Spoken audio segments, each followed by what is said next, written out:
Hello साथियों, मैं अमरदीप का ध्यान। नमस्ते, प्रणाम, सलाम वालेकुम, सत श्री अकाल, जय मसीह की, राम राम जी, जय माता की। साथियों, आपका स्वागत है मेरे यूट्यूब चैनल डिसेंट एडवाइज में। साथियों, आज हम बात करेंगे Q&A के बारे में। सबसे पहले क्वेश्चन आया है, जैसे कि बेड लोन के, बेड बैंक के बारे में विचार विमर्श चल रहा है रिजर्व बैंक में कि हमारे देश में भी बेड बैंक ले आया जाए। जो इसके टॉपिक पे मैं एक ऑलरेडी वीडियो बना चुका हूं कि बेड बैंक है क्या, ये कैसे काम करता है, कैसे काम करेगा। सबसे पहले कहां से स्टार्ट हुआ है? अमेरिका में स्टार्ट हुआ था 1988 में, 1988 से वहां पे काम कर रहा है और उसके अलावा बहुत से देश में काम कर रहा है। ये बैंकों को बहुत फायदा पहुंचा रहा है। वो उसकी डिटेल आपने जाननी हो तो वो वीडियो देख सकते हैं, एक कल डली थी बेड बैंक के बारे में। अब सवाल ये आता है कि बेड बैंक अगर आ गया तो क्या ये सारा पैसा मांगेगा और ये किस तरह से रिकवरी करेगा? भाई साहब, सबसे पहली बात तो यह है कि बेड बैंक जो होगा वो मैंने कल भी बताया था कि जैसे कबाड़ी वाले सामान खरीदते हैं, ये अच्छी चीज को भी कबाड़ी वाले कबाड़ी के ही रेट में लेते हैं और कोई भी आदमी उनको अच्छी चीज देता ही नहीं। वो ऐसी चीज देता है जो उनके लिए यूजलेस होती है, कबाड़ होती है। तो ऐसे ही जो बेड बैंक आएगा, वो जो बेड लोन होंगे बैंक और एनबीएफसी की नजरों में, वो उनको खरीद लेगा, लेकिन खरीदेगा वो कबाड़ी के रेट में ही। अगर अनसिक्योर लोन भी खरीदेगा, हो सकता है अनसिक्योर लोन भी खरीदे, उसको बिल्कुल कम रेट में खरीद ले। भाई 1,000 करोड़ रुपए के किसी के अनसिक्योर लोन फंसे हुए हैं, वो उसको 200 करोड़ रुपए दे के ले ले। अब सवाल यह है कि उसके पास क्या राइट्स होंगे? उसके पास भी वही राइट्स होंगे जो बैंक और एनबीएफसी कंपनी के पास है, जो आपने बैंक या एनबीएफसी कंपनी को दिए हैं। अब वो रिकवरी कैसे करेगा? वो हार्ड रिकवरी ही करेगा, ये तो डैम श्योर है, क्योंकि सॉफ्ट रिकवरी तो ये पहले करके देख ही चुके हैं। जब तो एनपीए में गया, जब तो बेड लोन में डाल दिया इन्होंने, भाई ये दे ही नहीं रहे आदमी। और ये जो 99% चवन्नी छाप रिकवरी एजेंट है, ये भी हार्ड रिकवरी वाले ही है। बैंक और एनबीएफसी कंपनी को क्या पता नहीं है कि क्या किस तरीके से लोगों के साथ पेश आते हैं, किस तरीके से बदतमीजी से बोलते हैं, लोगों को डराते हैं, धमकाते हैं। लाखों आदमी सुसाइड की कगार पे चले गए हैं सारे देश में और सैकड़ों आदमियों ने आत्महत्या कर लिया इन चवन्नी छाप रिकवरी एजेंटों की वजह से। मुझे लग रहा है ये चवन्नी छाप रिकवरी एजेंटों को ही हायर करेगा और इनके भी अलावा जो रजिस्टर्ड बदमाश है और चवन्नी छाप रिकवरी रजिस्टर्ड बदमाश है, छोटे लेवल के चवन्नी छाप गली छाप गुंडे हैं, उनको ये जॉब देगा। अब जो ये रिकवरी एजेंट है, देखो कोई तो गाइडलाइंस बेड बैंक के लिए भी रिजर्व बैंक बनाएगा। ऐसा तो है नहीं कि बेड बैंक को ये अथॉराइज कर देगा कि भैया ले गोली मार दे पैसे ले ले, या इसका गला पकड़ और सीधा पैसे ले ले। ऐसे तो होएगा नहीं, गाइडलाइंस इशू होगी। पर आपको पता ही है गाइडलाइंस तो ये जो 99% चवन्नी छाप रिकवरी एजेंट है, इनके लिए भी इशू हुई है, लेकिन उसको ये फॉलो नहीं करते। ऐसे ही मैं ये समझता हूं कि बेड बैंक भी उनको फॉलो नहीं करेगा। वो उसका नाम ही बेड बैंक है यार, वो बेड तरीके से अपना पैसा लेगा। अनसिक्योर लोन में भी आ सकता है और सिक्योर लोन में तो आएगा ही आएगा, अगर आएगा तो। अभी इससे डरने घबराने की जरूरत नहीं है, अभी ये आया नहीं है, अभी इस पे बातचीत चल रही है इस विषय पे और 3 साल हो गए हैं बात चलते हुए। अब क्योंकि पिछले 22 साल में जितना एनपीए हुआ है, एक सर्वे ये बताता है कि जितना एनपीए पिछले 22 साल में हुआ है, उससे भी ज्यादा इस साल में होने की संभावना है। अभी तो क्योंकि माननीय सुप्रीम कोर्ट की तरफ से एनपीए पे रोक लगी है, जैसे ही एनपीए से रोक हटेगी तो ये होएगा ही होएगा।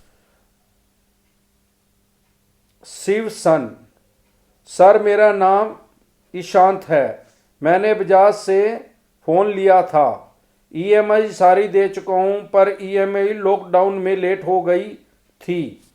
बजाज वालों ने प्लंटी 6500 कर रखी है, जो कि कह रहे हैं कि देनी पड़ेगी, नहीं तो डबी हो जाएगा पैसा, डबल हो जाएगा पैसा, मैं क्या करूं? भाई साहब, सबसे पहले आप कलेक्शन ऑफिसर से मिलो इनके, फिर भी ना माने तो कंज्यूमर कोर्ट में केस करने की मैं इसमें ज़्यादा आपको सलाह नहीं दूंगा, क्योंकि ये पैसा ही बहुत कम है। 6500 रुपये तो सारे ही है। कलेक्शन ऑफिसर से आप मिल लो और आप उसको एक ऑफर कर दो, भाई 1,500 रुपये ले ले या 2,000 रुपये ले ले, आप अपने हिसाब से। लेकिन कुछ ना कुछ पैसा तो आपको इनको प्लेंटी का देना ही पड़ेगा, ऐसे ये सारा पैसा अपना नहीं छोड़ेंगे। वीर राम, क्रेडिट कार्ड वाले बिल भेजने के लिए बहुत परेशान कर रहे हैं, भरने के लिए कर रहे हैं, बट बहुत कॉल आ रही हैं। भाई साहब, क्रेडिट कार्ड वाले आपको बिल भरने का भुगतान करने के लिए बहुत ज़्यादा परेशान कर रहे हैं। अगर आपके साथ ये गाली गलौज कर रहे हैं, आप शब्द बोल रहे हैं, या ये जो 99% चवन्नी छाप रिकवरी एजेंट होते हैं, जो इनकी आदत होती है, उस तरीके से पेश आ रहे हैं, तो सबसे पहले इनकी रिकॉर्डिंग कर ले और इनकी रिकॉर्डिंग करके सीधा जो भी आपकी डिस्ट्रिक्ट में एसपी साहब हैं उनके पास इनकी कंप्लेंट करें रिटर्न में। आपके पास पैसा हो तो इनका लौटा दें, नहीं तो ये फ्यूचर में आपकी फाइनेंशियल डेथ कर देंगे। कोई भी बैंक या एनबीएफसी कंपनी फ्यूचर में आपको लोन नहीं देगा। फिर भी अगर पैसा नहीं है तो इसमें आपका कुछ नहीं बिगाड़ सकते। आपके ऊपर सिर्फ एक पंजी का 5 पैसे का सिविल का केस करेंगे, जिसमें आपका कुछ नहीं बिगड़ने वाला है। अनसिक्योर लोन के ऊपर मैं एक वीडियो बना चुका हूं, आप उसको देख ले, आपको सारी बात समझ में आ जाएगी कि आपका क्या कर सकते हैं। मोहम्मद शेख, सर मेरा कमर्शियल कार लोन है सर, 4 EMI बाउंस थी सर, मैंने 4 EMI पे कर दी सर, बट फाइनेंस कंपनी ने additional finance charges 1470 plus cheque bounce charges 7021 plus field visit charges 3300 plus other charges 500, total 12,291 रुपये चार्जेस लगाया है। अब मुझे ECS चेंज करना है।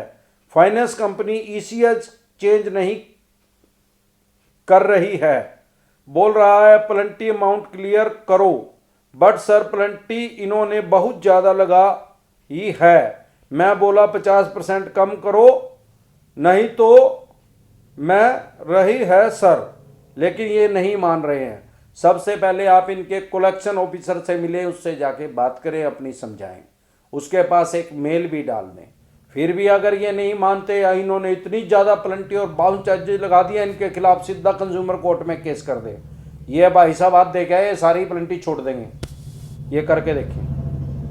फिर भी कोई दिक्कत परेशानी आए तो दोबारा से कमेंट कर लेना। रामा, सर मुझे 2-3 नवंबर से कॉल आ रहा है एक्सिस बैंक से, ओनली 50 के अनसिक्योर्ड लोन है।